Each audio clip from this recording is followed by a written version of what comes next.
and I can do different things with it. I can mix 3 or 4 things at the same time and not worry about beat matching. It's about being able to do different things. Earlier, you would have a crate of vinyl, and half of your time would be digging through the vinyl, deciding the next track.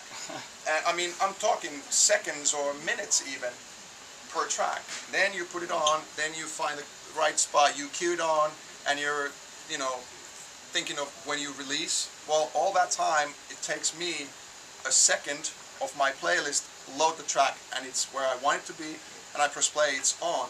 So I can, instead of, for me, not the best...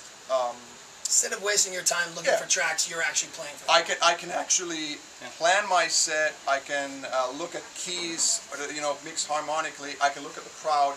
Should I drop the acapella now, or you know, in a half minute or whatever? So it's just, I think it's different things for different DJs. And the only time when but it makes it easier. Yeah, but the only thing when sync becomes a negative thing is when you're starting DJing and you don't understand that it is a crucial thing to know how to mix by ear. Right. Because it makes all the difference. Like he said, sync is not always right. You might be in a situation where you can't actually sync. Something's fucked up, or you know, impromptu set at your friend's house that doesn't, dude that doesn't have the same gear you do. What do? I can't play because I don't know how to do it without a sync. It's true. Embarrassing? No. Big DJs, that happens all the time. Like, so there was a big deal in Spain where they wouldn't let anybody use Tractor for a little while. Yeah. One of the biggest promoters, but because they were tired of people not knowing how to just use it. As a DJ, I pride myself in like whatever I show up and I look at. Like I have a key, I have my computer, and if I have to play with CDs, I have CDs. Like at the end of the day, no one ever points at the promoter and says you suck. Yeah. I'm up here standing here, so no matter what is happening, it's my fault. Yeah. So if the whole thing goes down, even though it's not my fault, it's my fault. Yeah. You're gonna yell at me. Right. So always be prepared and have any possible thing that could go wrong, have that ready to go. And it's beat matching is it's musical. DJing is musical, so that's the first thing. Like you pedal a bike. I mean, you have to know how to do this, right? And while we have the tools to auto sync, but you better know how to do this, because that, pitching sometimes the training wheels are going to come off. Yeah. And then you're going to have to actually ride the damn bike. Pitching up and down, like he asked, pitching up and down means that it goes, the sound goes higher. That's musical. You have to know, if you play a track that is in A minor, it sounds great, but if you play it pitched 1 or 2 BPMs higher, it gets Mickey Mouse at some point.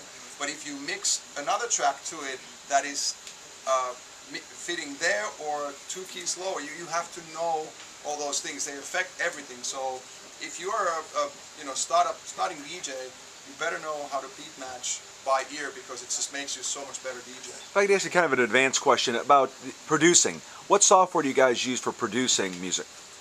I use Logic. Okay. Logic Pro, also Ableton Live, but Logic is mine. What's easier for you? Logic?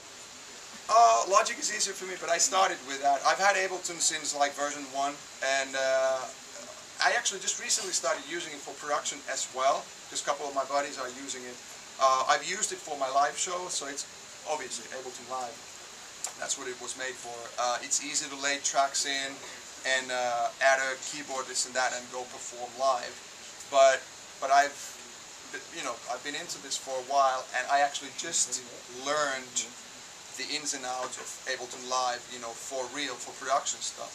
But it doesn't, like, all the software, every major Cubase, Sonar, Pro Tools, Ableton, Reason, Logic, they're all the same. They have different menus, a little different looking plugins, effects, and synths. But if today somebody comes to me and say, like, look, man, here's my demo or promo, it sounds a little crappy because I didn't have the gear or money. I'm like, fuck you. Like, everybody today, if you can afford a laptop, even freaking iPad, you can make music.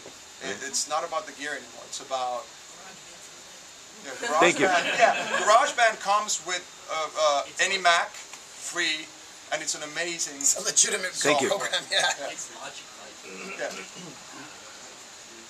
What do the buttons do? Which particular button? Introduction to DJing, the CDJ. See All right, you, yeah, J-Man. good. I walked Absolutely up and fantastic. Come on up.